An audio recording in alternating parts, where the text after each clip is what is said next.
Something revolutionary is happening in leadership, and it's creating the greatest opportunity for women in decades.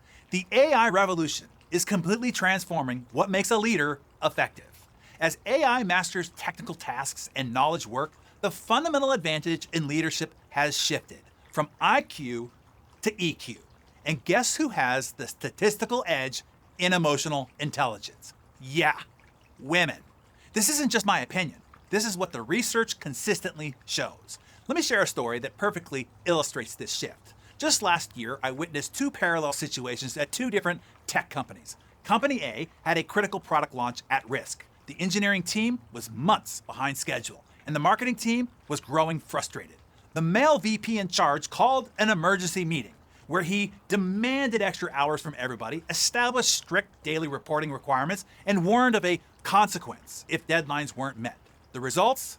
3 key team members resigned within weeks, morale plummeted across departments, and the product launched 6 months late, costing the company over $3 million in lost revenue. Now, let's look at Company B. Facing almost an identical challenge, their female VP approached it completely differently. First, she conferenced with each of her team leads individually to understand the real barriers to progress. She discovered engineering wasn't resistant to marketing, they were just struggling with unclear specifications and feared admitting that they needed help. Instead of mandating overtime, she created cross-functional workshops where marketing and engineering collaborated directly, and she publicly acknowledged her own role in the communication breakdown. The results? The team rallied together, found creative solutions to accelerate development, and launched just 2 weeks behind schedule. The product exceeded first-year revenue targets by 27%. Same situation, two completely different approaches and dramatically different outcomes. The male leader used authority and pressure. The female leader used empathy and collaboration. One lost millions, the others gained millions. This isn't about gender stereotyping. It is about recognizing that traditionally feminine leadership traits are becoming the most valuable skills in modern business. For decades, women have been told to be more like men to succeed, to downplay their emotional intelligence, to hide what makes them naturally effective leaders. I have always thought that that was a terrible mistake. Think about the women leaders we've celebrated historically. Margaret Thatcher, the Iron Lady, known for her unyielding approach. She even outmailed her male counterparts. Or the archetype of Miranda Presley in The Devil Wears Prada, the cold, demanding female boss who gained power by rejecting warmth and empathy. Even today, women like Indra Nooyi at PepsiCo had to carefully balance being tough enough while not appearing too aggressive. We've been working with a broken model where women succeed only when they abandon the very traits that would make them exceptional leaders. But now, everything, finally, has changed. This is a new era. The authentic female leadership style isn't just acceptable, it's becoming the competitive advantage. Let that sink in. The very qualities many women were told to suppress are now the most valuable assets in the leadership marketplace. This is a historic inflection point, a moment when women can step forward with confidence, knowing their natural strengths align perfectly with what organizations desperately need. So how do you spot these high EQ leaders during interviews? Because as the saying goes, not all men are created equal, so it is true for women. Look for these 5 unmistakable signals. 1, balanced conversational flow. Do they monopolize the interview or create space for genuine dialogue? High EQ candidates ask thoughtful questions and respond with substance rather than rehearsed answers. 2, story-based responses about conflict.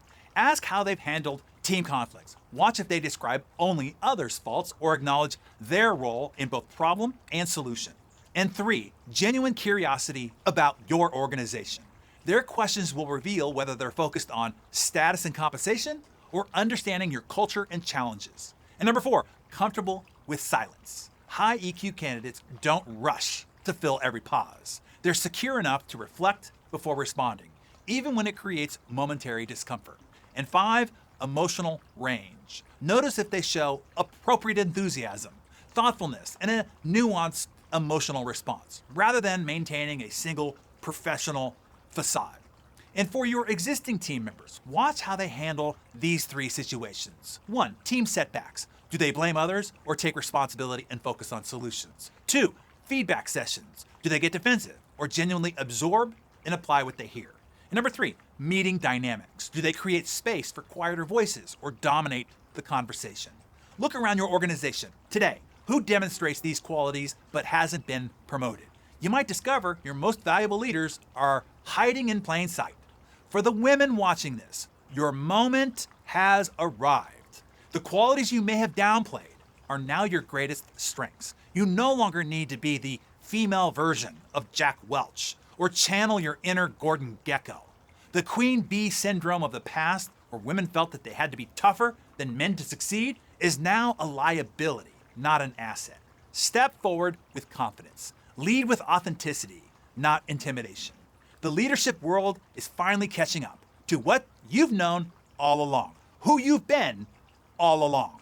And for the men watching this isn't about excluding you. It's about developing the emotional intelligence that makes anyone, male or female, an exceptional leader. And men, if you want to build an organization of compassionate killers, go out and get you some badass women and let them loose. So my Darren Daily friends, what one action will you take today to recognize, develop, or promote the high EQ talent either already on your team or develop your plan to go get you some? Share your thoughts below and share this message widely, particularly with the strong women in your life. And let's build organizations where leadership is based on what actually drives results.